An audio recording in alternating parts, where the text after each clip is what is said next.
What's going on, guys? It's your man Jay, and today we're going to be looking at 30 days roughly with the OnePlus 9 Pro. Now, the OnePlus 9 Pro is OnePlus's best offering right now. Now, you know I have the OnePlus 9 as well, but this is what they're considering the top of the line, top dog device for them right now. Now, the screen that you're looking at here is a Quad HD display, and it is 6.7 inches, basically 1440p by 3216.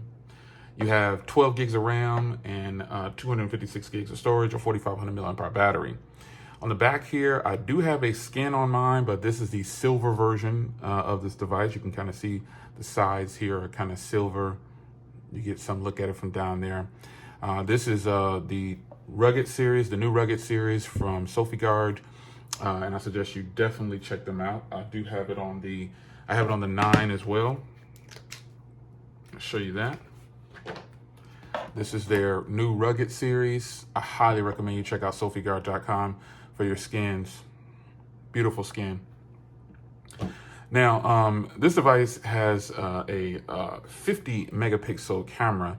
Now, the cameras on here, they teamed up with Hasselblad to give you some kind of, and I'm going to start with the cameras before anything else, because they teamed up with Hasselblad to give you something great. And I've said it before, these cameras have taken OnePlus into the smartphone conversation for smartphoneconversations.com. That's the plug. They've moved OnePlus into the conversation of cameras on phones.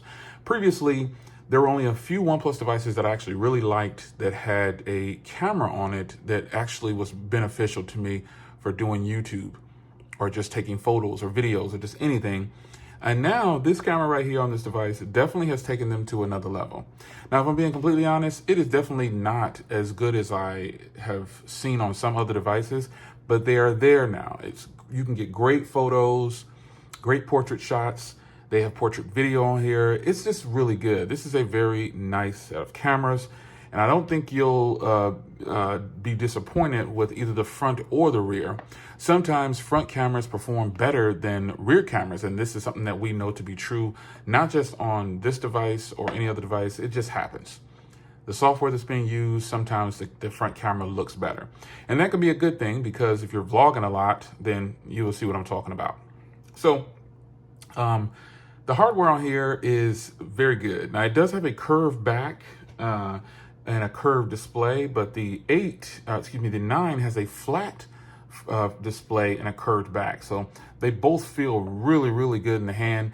But the 9 feels a little bit better, if I'm being honest. It seems more narrow for some reason, and I'm sure that's just because of all the curves. You can really see the curves are pronounced when I hold the device like this. You can see how pronounced it really is on the device. Really curved, and I used to not be a fan of curved displays, but I, in fact, do like curved displays because it kind of grew on me. I'm not really bothered by it too much. So the hardware on here, without this skin, I don't like the silver version because it has no grip and it attracts a lot of fingerprints. I just don't like it. I prefer to use my phones out of a case when possible. And if I leave and go into an environment where I think I might drop the phone, definitely want to put on a case. Now, speaking of cases, I'm currently using this unique bumper case from OnePlus. This case costs $40. So you can see this on OnePlus's website. There's a OnePlus link down below. Be sure to hit that to pick up all your OnePlus products. So this case, just happened to grow on me. So if you're going to protect your phone, there are a lot of companies out there that make cases for devices. It happens all the time. You see me review them. But I think I'm kind of swaying and leaning more towards buying OEM cases for the products because they just fit flawlessly. I have not really taken it out of this case, if I'm being honest. I just like this case. For some reason, this Droid case is just really, really nice. And I can appreciate the work they put into it and the artists that designed this. I think they did a great job. So protecting the phone is not very difficult when you have a product that matches up exclusively to the device. So hardware on here, it's good.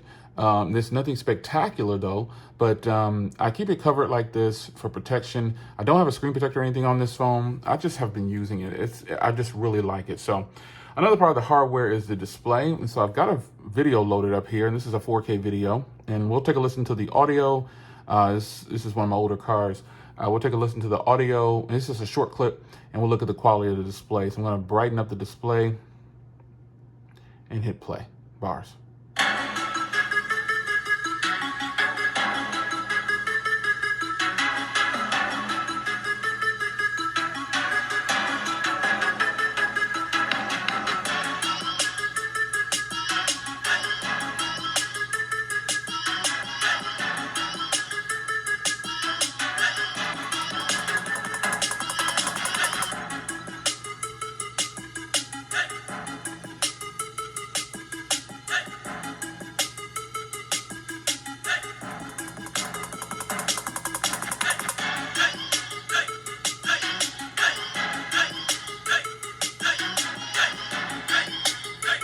That's a really old video. That's from my 2018 charger.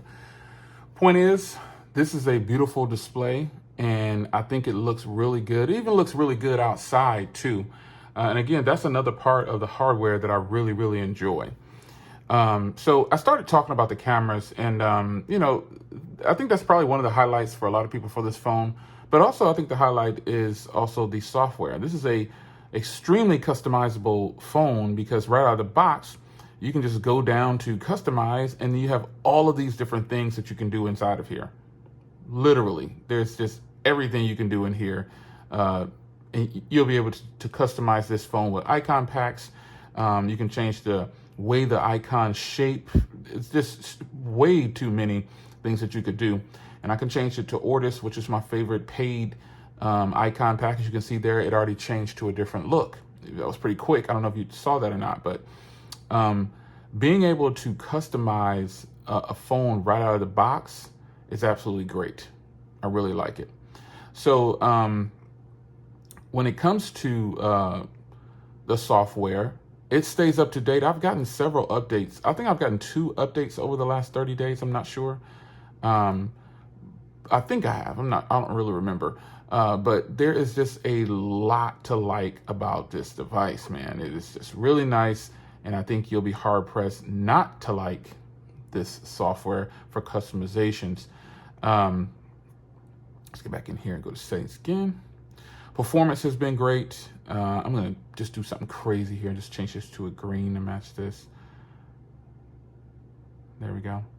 But software is important to people, and I just feel like there's no reason why today most Android phones, you can't customize some of them right out of the box. And that's unfortunate because I think you really should be able to customize your device without adding something to it, i.e. a launcher or something like that. You really should be able to. But, most of the time you have to download some kind of launcher or something like that to really get the full, take advantage of the phone itself for customizations. And that's a good thing that this phone performs well. Software is fast and fluid, no problems with it. Day-to-day tasks, because this has a Snapdragon 888, day-to-day tasks is going to be something that people don't really pay attention to. Yeah, they don't pay attention to it. So, because when you start to work on something, you're just flowing with it. You're not really doing. You're not monitoring the way you do something. It's just not happening. So day-to-day tasks, I don't think you'll ever be complaining about how this phone performs. It's just there. So another area where this device kind of shines is battery. It shines in the battery area. Some days it's good and some days it's just okay, if I'm being honest, because now we're a month in, or probably a little over a month, I'm not really sure, but we're a month in. And the battery on here, it's kind of not consistent for me sometimes. But the plus is that I have this thing called a warp charger. And warp charging at 65 watts is absolutely stupendous. Being able to charge this phone in 30 minutes, folks, is legit. However, how long can my battery actually hold up from warp charging? How long can it actually hold up? Like over time, like if this is your only device, how long is that battery actually going to last? You know what I mean? Because if you push the battery, and I'm sure they have some optimizations in here to where, you know, you can get at least a couple years and it's staying at 100% capacity. But this is pretty much a smart fast charger. So I don't know. And this is the only charger I've used with this phone. So it charges it really fast, but also I'm only able to make it through a day roughly. And I don't like being on the charger a lot, but there are some days where I'll top off, even if I'm not, you know, if I'm going to be away from the house or something like that, I'll top off. I'll just shoot it to 100 because I don't know how long I'm going to be gone. Because I know that when I'm out and about, I'm not really on my phone. But if we stop somewhere, or I stop somewhere and I got to wait for something, then I'm going to probably get on my phone and start watching videos or something like that. And I want to be able to, you know, keep it at a good battery. Now, I did purchase a Sateki 72 watt, basically a 60 watt fast charger. And yes, it works. I'll probably follow up on that in another video, but yes, the 60 watt charger works. Now with my device, I exclusively use these Oneplus buds.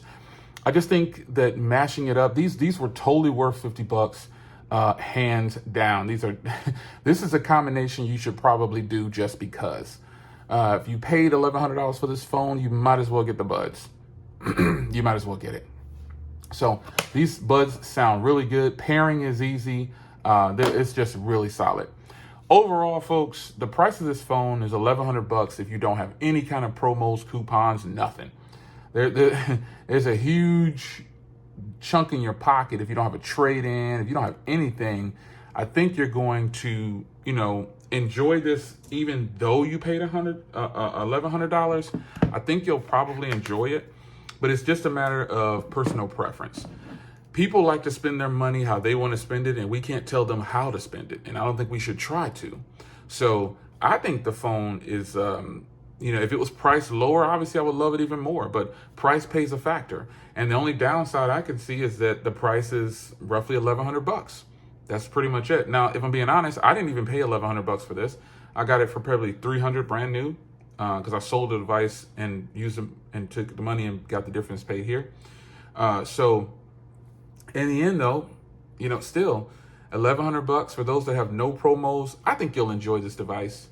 If you can finance it out, you know what I'm saying? I'm against financing, but if a person does it, I can't tell them what to do with their money. You know what I'm saying? So you buy your devices how you want to buy them. If you can get this free on a promo. I recently did a promo with the iPhone 12 Purple where I pretty much got it free.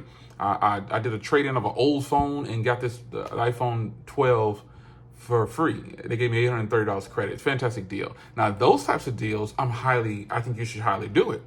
If you can get a deal with your carrier and if you've been with your carrier for a long time or you're switching carriers, whatever, if you can get some kind of credits and promos, take them, man. It's on you to take those things. No one can really tell you what to do.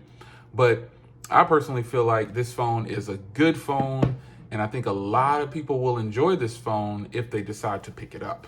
So it's your man Jay. Hope you guys enjoyed. This phone is here to stay. I'll see you in the next one. Take care.